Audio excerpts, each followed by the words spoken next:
Friends, welcome back to my channel. ఈ వీడియోలో AP ప్రభుత్వ ఉద్యోగులకు కొత్త పీఆర్సీ నివేదిక ఏర్పాటుకు అయితే కసరత్ అండి. మరి ఆ వివరాలంటే ఈ వీడియోలో తెలుసుకుందాం. వీడియోని ఎక్కడైనా స్కిప్ చేయకుండా ఎండ్ వరకు చూడండి. అప్పుడే పూర్తి ఇన్ఫర్మేషన్ అర్థమవుతుంది. అలాగే వీడియో తప్పకుండా ఒక లైక్ అయితే చేయండి.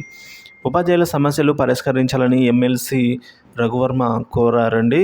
ఉపాధ్యాయుల సమస్యల పరిష్కారానికి కొత్త ప్రభుత్వం చర్యలు తీసుకోవాలని ఎమ్మెల్సీ పాలకపాటి రఘువర్మ కోరడం జరిగింది. విజయవాడలో నిర్వహించిన ఏపీ ఉపాధ్యాయ సమాఖ్య కార్యవర్గ సమావేశంలో ఆయన మాట్లాడారు. పీఆర్సీ నివేదిక త్వరగా వచ్చేందుకు చర్యలు తీసుకోవాలని, మెగా డిఎస్సి ప్రకటించాలని అన్నారు. అనంతరం అధ్యక్షురాలైన చెన్నుపాటి మంజుల గారు మాట్లాడుతూ, గత ప్రభుత్వం ఉద్యోగులను వేధింపులకు గురి చేసింది, ఉపాధ్యాయుల నియామకాలు చేపట్టకుండా బోధనా భారం మోపింది, పాఠశాలల విలీనం ప్రక్రియతో ప్రాథమిక బడుల ఉసురు తీసింది. వీటన్నిటిని కొత్త ప్రభుత్వం సరిదిద్దాలి అని అయితే ఆవిడ కోరారండి సమావేశంలో. సో ముఖ్యంగా వీరు చెప్పొచ్చేది ఏంటంటే, కొత్త పీఆర్సీకి సంబంధించి